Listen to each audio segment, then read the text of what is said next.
I'm Jackie Wade, and the title of my book is Successful Selling for Small Business, What It Takes and How to Do It. What are my top tips for making effective sales? The first thing is really just do it. It sounds trite, but when you're running a business, a lot of people get caught up with the day-to-day things to do. That might be bookkeeping, it might be ordering products, it might be looking after staff, and often the sales part is the bottom of a very long to-do list. So I actually think it's about putting time aside to sell. The second thing is, and in my book I focus on this quite a lot, it's remembering that selling isn't telling, or telling isn't selling. So it's not about just showing up in front of a customer and talking non-stop about your product or service. It's much more important to actually focus on listening to your customer, understanding your customer, probe, find out what their needs are so that you can match your product or service to their needs. One other key thing, and the thing a lot of people forget if they're new to sales, is to remember to close and follow up. In other words, take control of the sale.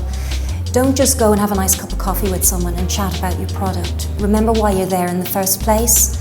And if someone's interested and likes your product and it's relevant and it matches, then feel comfortable actually asking for the business. And if they're not ready to make a decision today, make sure you get back in touch with them, follow up, and actually close out the business, rather than having lots of loose ends.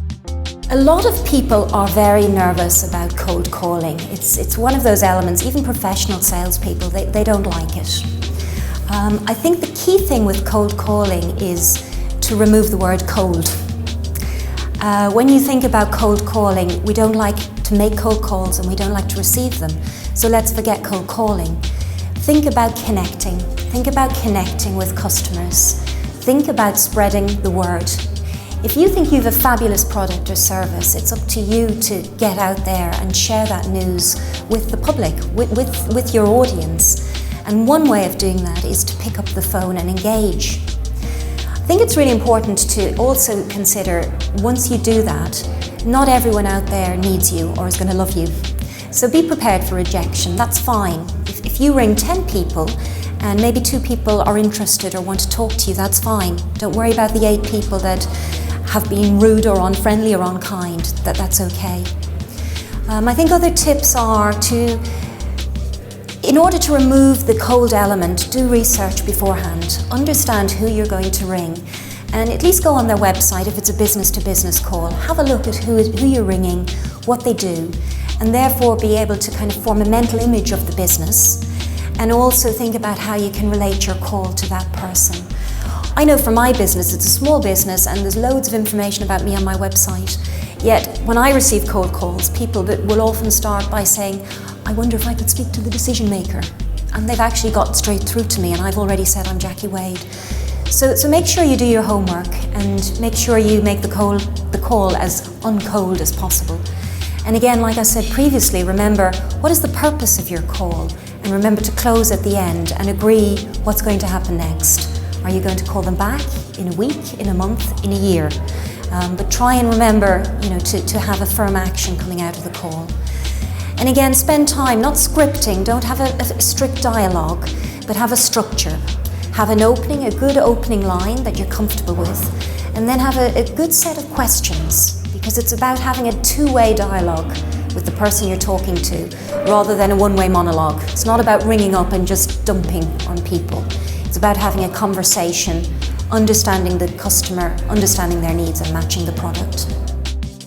2012, I hope 2012 will be as fun and as exciting as 2011. So I would say for me, 2012 is more of the same, just probably better. The things I achieved in 2011 were obviously having my first book published, and I also went global and won my first international clients. So I think both of those were very exciting, and I would like to think 2012 I would take on more clients in the States, both in terms of coaching and training, but also going out and talking at events. I love talking and inspiring people, and I think that's something I want to do more of next year. In terms of books, I would love to think that I would, I have so much in my head that I want to get on paper, so I think if I could get another book out in 2012, that would be great.